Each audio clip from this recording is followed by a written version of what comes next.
Chicken కుంటి కూర curry ఎలా తయారు చేయాలో దానికి కావాల్సిన పదార్థాలు చూపిస్తాం.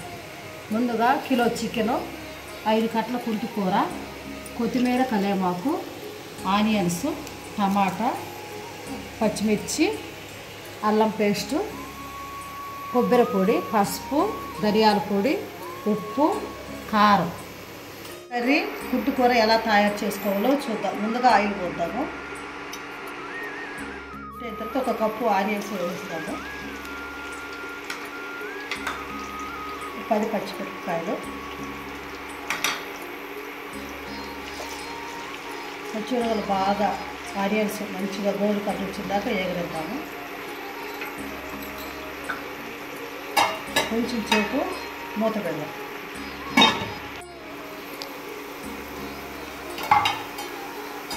ఇలా వేగిన తర్వాత ఇందులో మనము ముందుగా అల్లం పేస్ట్,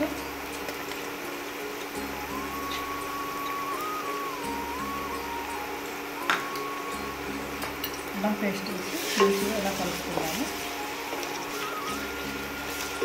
కొంచెం అల్లం పేస్ట్ కొంచెం వేగాలి. అల్లం పేస్ట్ వేసిన తర్వాత కొంచెం వేగనిద్దాము. ఇలా వేగిన తర్వాత ఇందులో మనము 4 స్పూన్లు సాల్ట్,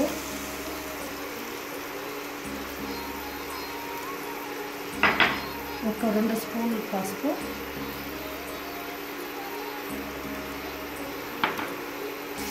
ఇలా వేగిన తర్వాత ఇందులో మనము ముందుగానే శుభ్రం చేసి పెట్టుకున్న చికెన్ వేద్దాము.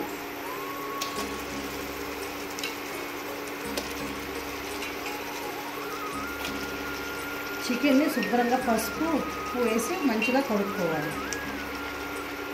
మంచిగా ఇలా కలుపుకొని ఇందులో మనము ముందుగా సన్నగా తరిగి పెట్టుకున్న టమాటాలు కూడా వేద్దాము.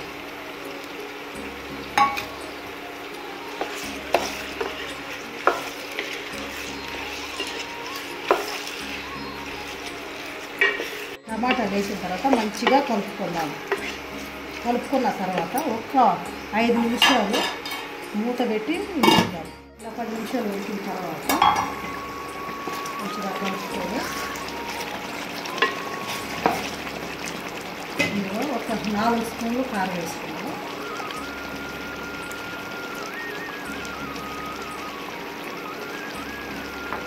కారం వేసుకున్న తర్వాత మంచిగా కలుపుకొని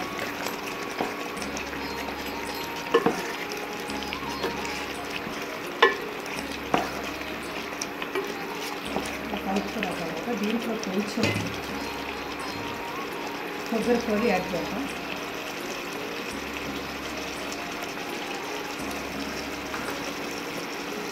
కొంచెం ధనియాల పొడి,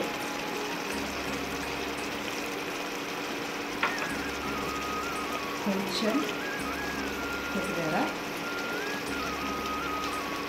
వేసిన తర్వాత మంచిగా కలుపుకోవాలి.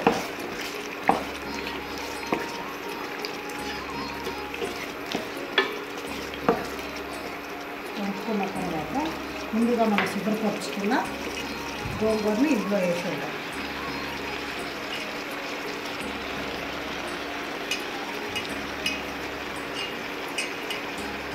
గోంగూర వేసి 3 నిమిషాలు మూత పెట్టి ఉడికిద్దాం. 3 నిమిషాలు ఉడికిన తర్వాత మంచిగా కలుపుకున్నాము. ఇందులో మనము కుంటి కూర వేసాం కదా, అది మెత్తగా అయిపోతుంది. దాన్ని మనం రుబ్బాల్సిన అవసరమే లేదు. ఇలా 5 నిమిషాలు మంచిగా ఉడకనిచ్చేసాము. ఇలా ఉడికిన తర్వాత ఇందులో కొంచెము మనము చికెన్ మసాలా వేసుకున్నాము. కొంచెమే వేసుకోవాలి. ఇప్పుడు వేసుకున్న తర్వాత మంచిగా కలుపుకోవాలి.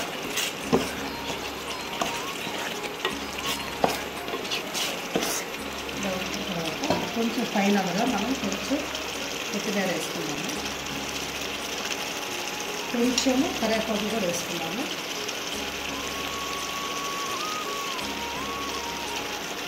ఒక్క నిమిషం పాటు ఉడకనిద్దాం. ఉడికిన తర్వాత మళ్ళీ ఒకసారి కలుపుకొని ఇప్పుడు దీన్ని మనము ఒక బౌల్లోకి తీసుకున్నాం. రుచికరమైన చికెన్ గోంగూర కర్రీ రెడీ అయినది.